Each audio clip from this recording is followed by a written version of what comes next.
சென்னை கோயம்பேட்டில் நடைபெற்ற விஜயகாந்தின் பிறந்தநாள் விழாவில் அவரது இளைய மகன் சண்முக பாண்டியன் திடீரென மயக்கமடைந்துள்ளார்.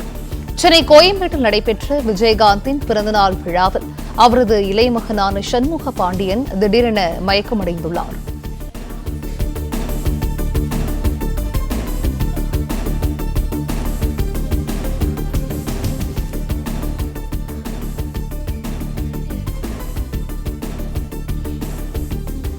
சென்னை கோயம்பேட்டில் நடைபெற்ற விஜயகாந்தின் பிறந்தநாள் விழாவில் அவரது இளைய மகனான சண்முக பாண்டியன் திடீரென மயக்கமடைந்துள்ளார்.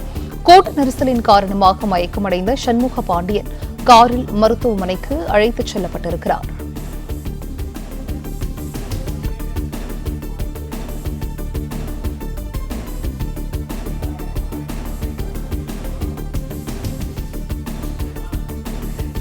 சென்னை கோயம்பேட்டில் நடைபெற்ற விஜயகாந்தின் பிறந்தநாள் விழாவில் அவரது இளைய மகனான சண்முக பாண்டியன் திடீரென மயக்கமடைந்துள்ளார். கூடுதல் விவரங்களை செய்தியாளர் ராஜகுமரன் வழங்க கேட்கலாம்.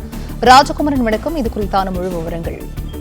மறைந்த நடிகர் தேமுதிக நிறுவன தலைவர் விஜயகாந்தின் பிறந்த நாளை முன்னிட்டு சென்னை கோயம்பேட்டில் இருக்கக்கூடிய விஜயகாந்தின் நினைவிடத்தில் விஜயகாந்த் அவர்களின் முழு உருவச் சிலையை பிரேமலதா விஜயகாந்த் சற்று முன்பாக திறந்து வைத்தார்.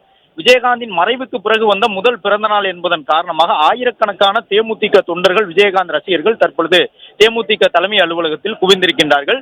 இந்த நிலையில்தான் தேமுதிக பொதுச் செயலாளர் பிரேமலதா விஜயகாந்துடன் இணைந்து இந்த நிகழ்வில் பங்கேற்றிருந்த மறைந்த நடிகரான விஜயகாந்த் அவர்களுடைய இளைய மகனும் நடிகருமான சண்முக பாண்டியன் அதிக கூட்ட நெரிசல் காரணமாக திடீரென மயங்கி விழுந்தார். குறிப்பாக நினைவிடத்தில் நடைபெற்ற அந்த சிலை திறப்பு விழாவில் பங்கேற்று முடித்த பிறகு செய்தியாளர் சந்திப்பில் அவருடைய தாயாருடன் இணைந்து பங்கேற்பதற்காக தேமுதிக தலைமை அலுவலகமான அந்த மண்டபத்திற்கு வருகை தந்த பொழுது திடீரென அவர் மயங்கி விழுந்தார். நடிகர் சண்முக பாண்டியன் மயங்கி விழுந்தவுடன் அவர் அருகில் இருந்த தேமுதிக பொதுச் செயலாளர் பிரேமலதா விஜயகாந்த் மற்றும் தேமுதிக தொண்டர்கள் ஒரு கணம் அதிர்ச்சி அடைந்து விட்டார்கள்.